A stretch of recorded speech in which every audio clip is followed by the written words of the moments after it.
जय Shri Radhe. Welcome to रंग रूप रंग एस्ट्रो एंड रंग एस्ट्रो। जब भी इसके मध्य से एक साथ त्रिमुखी रेखाओं की स्थिति बनती है तो निश्चित तौर पर आपके जीवन के लिए अत्यंत शुभ संकेत है और जीवन में मिलने वाली समय समय पर जो सुखद परिणाम है उसको भी ये स्पष्ट तौर पे दिखाने का काम करती है। खासकर जब इस क्षेत्र में अगर आप देखेंगे और पाएंगे कि आपकी जो जीवन रेखा है वो कहीं से भी टूटी हुई नहीं है, कहीं से भी कटी फटी नहीं है और बिल्कुल एक सी आकार की जैसी स्थिति को नीचे तक दिखा रही है, तो एक अत्यंत शुभ स्थिति सर्वप्रथम यहीं से बन जाती है, क्योंकि ये जीवटता में वृद्धि रखने का काम करेगी और जीवन को सही दिशा की तरफ बढ़ने में आपकी ये मदद करने वाली है। दूसरी, जब आपकी भाग्य रेखा मध्य के क्षेत्र से या आपके चंद्र के क्षेत्र से, इन दोनों में से कहीं से भी निकल के ऊपर की तरफ जा रही है और हालांकि कुछ मामलों में अगर आप देखेंगे तो ये आपके हृदय रेखा को भी पार करके ऊपर चली जाए तो सबसे सुंदर स्थिति है, लेकिन अगर यहाँ तक भी आ रही है तो ये दिखाती है कि व्यक्ति अगर अपने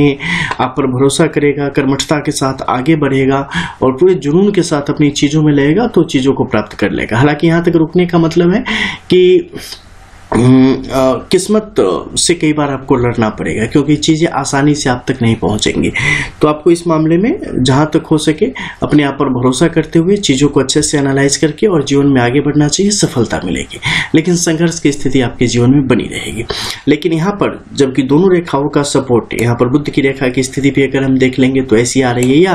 अगर आपके सूर्य की रेखा की स्थिति नीचे तक आ रही है तो ऐसी स्थिति में भी क्या होगा कि सहयोग मिलेगा। अगर सूर्य से रेखा आ रही है तो सहयोग मिलेगा, प्रशासन का सहयोग मिलेगा, जो भी सरकारी चीजें हैं या जो भी समाज है उसकी तरफ से आपकी अच्छी स्थिति बनी रहेगी, धन लाभ की स्थिति बनी रहेगी, मान सम्मान की स्थिति बनी रहेगी और विभिन्न माध्यमों से धन का आगमन आपके जीवन की तरफ बढ़ता रहेगा। स्वास्थ्य वगैरह की स्थिति काफी सुंदर रहेगी। अगर बुध की तरफ रेखाएं ऊपर की तरफ चलती चली जाएगी तो ऐसे मामले में व्यापारिक चीजों में आपके लिए परिस्थिति काफी अनुकूल रहेगी। इसके अलावा स्वास्थ्य संबंधित देख ले, एकेडमिक देख ले, न्याय से संबंधित देख ले, इन सारी चीजों में आपके लिए परिस्थितियां आपके हिसाब से आगे की तरफ बढ़ती हुई स्पष्ट तौर पे दिखती है। लेकिन मध्य के क्षेत्र में जब भी आड़ी तिरछी रेखाएं इन्हें काटेगी तो अलग अलग समय में कुछ कुछ आपके जीवन में व्यवधान की जो स्थिति बनती है उसे भी ये दिखाने का काम करती है। लेकिन उसके लिए फिर आपकी मस्तिष्क रेखा की स्थिति, आपके हृदय रेखा की स्थिति और बाकी जो खास माउंट एरियाज है इनकी कंडीशन को भी वहां पर देखना अति अनिवार्य होता चला जाता है।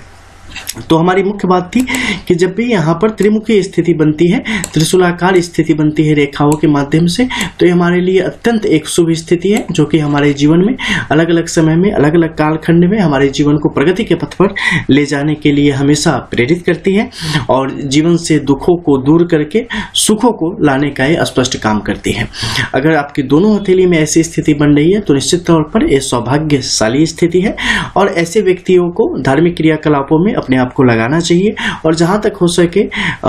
कुछ जो घृणित कर्म है और जो गलत कर्म है उन सब से व्यक्ति को दूर रहना चाहिए, गलत कार्यों से दूर रहना चाहिए और जीवन में करुणा के साथ और दया के साथ जो है आगे बढ़ना चाहिए। करुणा दया का क्या मतलब, यानी दूसरों के प्रति जो है ना मन में करवाहट न रखे, दूसरों के प्रति जो है ना मन में बैर भावना न रखे, करुणा का एक माँ की तरह जो है ना ममता रखने की चेष्टा यहाँ पर करनी चाहिए और दूसरों के प्रति दया की भावना हमेशा होनी चाहिए। ठीक है, वसुदेव कुटुंबकम, सारी दुनिया सारा समाज जो है ना हमारे अपने हैं, ये भाव हमेशा होना चाहिए। तो ऐसी स्थिति आपको जीवन में आगे आने वाले समय में काफी तरक्की देने का यहाँ पर काम करती है और संतुष्टि का भाव सबसे ज्यादा जीवन में आता चला जाता है।